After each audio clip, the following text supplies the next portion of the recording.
Assalamualaikum warahmatullahi wabarakatuh. Selamat datang ke channel Belajar. Nama saya Faiz. This time kita akan buat tutorial cara untuk mod keyboard RK84. So step dia mudah je, cuma dia takes time sebab kita nak kena buat banyak benda.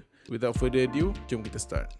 Okay guys, so first benda kita kena buat adalah kita kena buka dia punya top bracket dulu. Lepas kita buka top bracket dia, kita boleh access dia punya keycap dan dia punya board in general lah. So kita cabut keycap dia dengan keycap pula sampai kita nampak switch kat bawah dia ni. Nak cabut dia sebenarnya tak susah pun. Kita kena pastikan wire tu betul-betul masuk dekat bawah keycap tu on both side. Saya suka buat dia macam dua-dua penjuru macam tu, so lagi mudah nak tarik. Ada certain orang dia just masuk je asalkan bawah daripada keycap tu, so terpulang. Tapi kalau untuk stabilizer key yang panjang, kita buat each side, sebelah dulu and then buat the other side. After that kita kena cabut dia punya switch dia. So switch ni dia ada top dengan bottom, dua benda tu. Kita pastikan kita punya switch pula ni kita satu masuk pada atas, satu masuk pada bawah. Dan memang ada dia punya clip dia yang kita just bila kita letak je kita punya switch pula tu, dia automatically akan buka lah. Cuma certain switch dia agak susah sikit nak buka. So sebab kemungkinan dia macam dah lama dekat keyboard tu kan, dia punya grip tu kuat sikit. Jangan risau,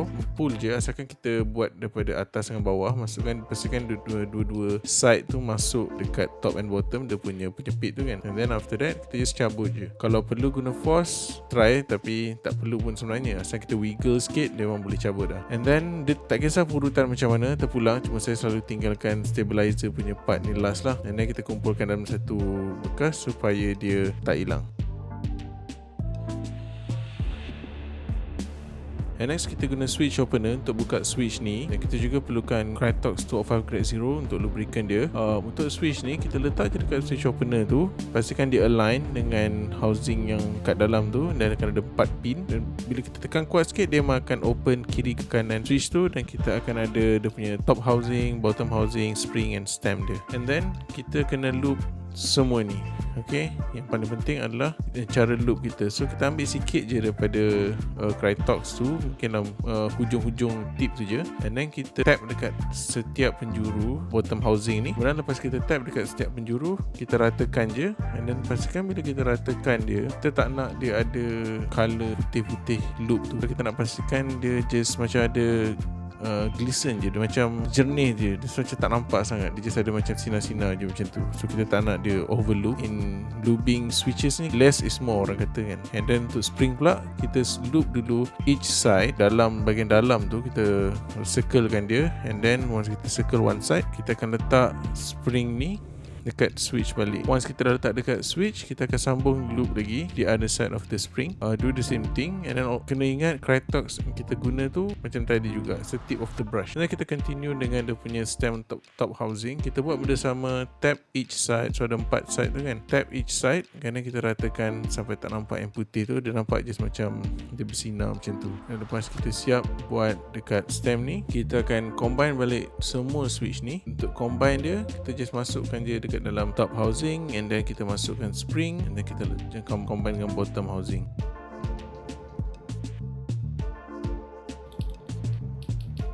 Dan kat sini kita boleh dengar perbezaan sound dia. Kemudian kita buka PCB ni, kita cabut screw dia. Kat sini dia ada 6 screw. Jadi kita buka semua screw, and then saya cabut bateri dia. Once saya dah cabut bateri dia, saya akan ukur dia punya bottom housing ni berapa besar kita perlukan kita punya dampener. Kat sini saya gunakan sound dampener. Saya tak gunakan EVA foam atau other foam. Saya guna sound dampener sebab saya rasa sound dampener ni satu dia murah, kemudian dia sangat dampen the sound lah, sebab itu function dia kan. Saya rasa dia depends on material juga, tapi saya sangat suka sound dampener lah. Dan flexible, kita boleh letak kat banyak keyboard. Cuma dia taklah secantik macam kita letak foam biasa kan, sebab dia tak rigid, so kita kena carve the shapes. Dan lepas kita letak dekat bottom housing ni semua siap, dan kita akan tutup balik housing ni, combine balik dengan PCB, and then kita akan screw balik the whole PCB. Jangan lupa untuk connect balik bateri tadi. And then after that, kita akan proceed to basuh kita punya stabilizer, sebab stabilizer ni dah pre-loop. So kita bila nak apply mode, pastikan dia clean lah, sebab holy mode yang saya nak apply ni memang dia perlu surface to clean. Kalau tak, dia akan moving before kita boleh apply dia betul-betul. So kita basuh dengan air sabun, and then kita keringkan pakai paper towel, and then after that kita susun balik. Then kita akan start clipping. So kita akan clip kat kaki dia ni, dekat stabilizer ni ada macam macam ada dua prong yang sangat nipis, kecil, yang paling kecil tu. So kita akan potong kedua-dua prong tu, tinggal dua prong yang besar saja. And then lepas siap, kita clip, kita akan apply Holy Mod. So kita akan cut band-aid ni. So kita potong kecil, pastikan size itu just nice untuk kita masukkan dekat dalam stabilizer tadi. Kemudian kita masukkan elok-elok dan pastikan setiap daripada sides ni memang betul-betul melekat dekat surface tu.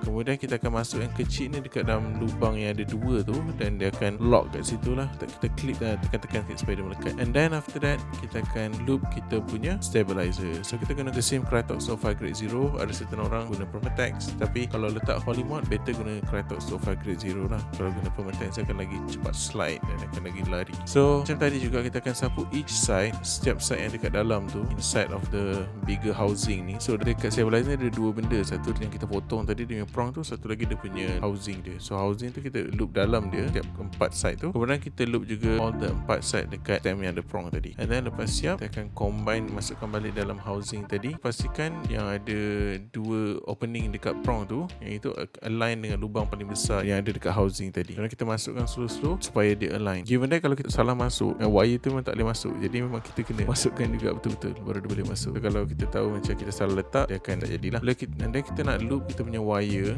kita nak loop bahagian yang contact saja. So bahagian yang ada L ni, kita guna Krytox 05 grade 0. Dan loop tu kita boleh loop lebih sikit. Saya biasa kalau loop, saya akan pastikan ada macam layer, white layer tu kan outside tu. Itu maknanya enough lah. Dan kita pastikan dia rata. Kemudian kita masuk balik dalam housing tadi. Kita masuk straight ke depan. Since ni plate stabilizer, kita masuk je dekat housing tu. And then kita gerakkan dia ke kanan atau kiri supaya dia clip. Memang kan clip automatic. Kalau kita buat di other side pun okay. Cuma pastikan lagi stabilizer tu direction yang sama lah. And then after that, the loop satu lagi side, and then kita masukkan balik another stabilizer, and we are done with the stabilizer. So buat balik bersama dekat all the other stabilizers yang ada lah. And then bila dah siap untuk RK84 ni, dia ada 4 stabilizers. 4 stabilizer ni saya dah loop. Now it's time for assembly. So kita akan assemble stabilizer ni ke dalam keyboard kita. Okay, saya miss tunjuk cara nak masukkan stabilizer atau keluarkan dia. So basically untuk masukkan, kita letak je wire tu ke dalam dan kita tolak dia sampai clip dua-dua side. Tapi kalau untuk kita keluarkan, dia ada macam satu pin tu, dan kita boleh tolak, push, yang kita boleh push. Bila kita push pin tu sambil tolak dia keluar, dia akan cabut. Masuk patutnya mudah saja. Biasa dia punya pin tu kat atas. Once kita dah install semua switches, kita akan dapat macam ni. Okay, all the switches are installed, everything is looped,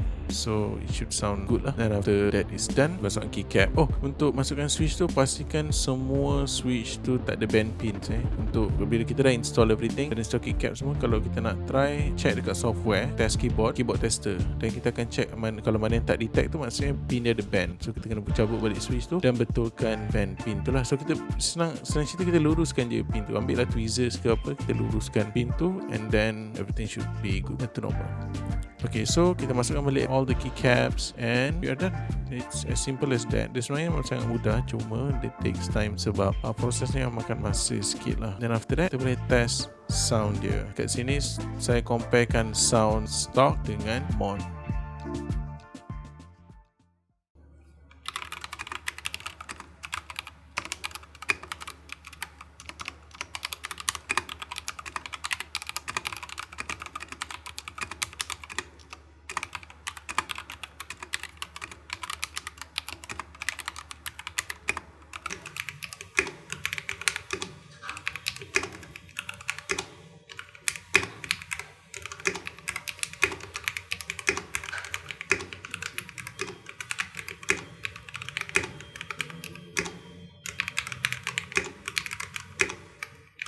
So basically mudah dia cara nak mod keyboard ni sebenarnya. Cuma kita perlu masa untuk spend. Kalau nak loop switch saja kadang-kadang takes around 3-4 jam. Mungkin kalau kita baru start mungkin 8 jam, mungkin 9.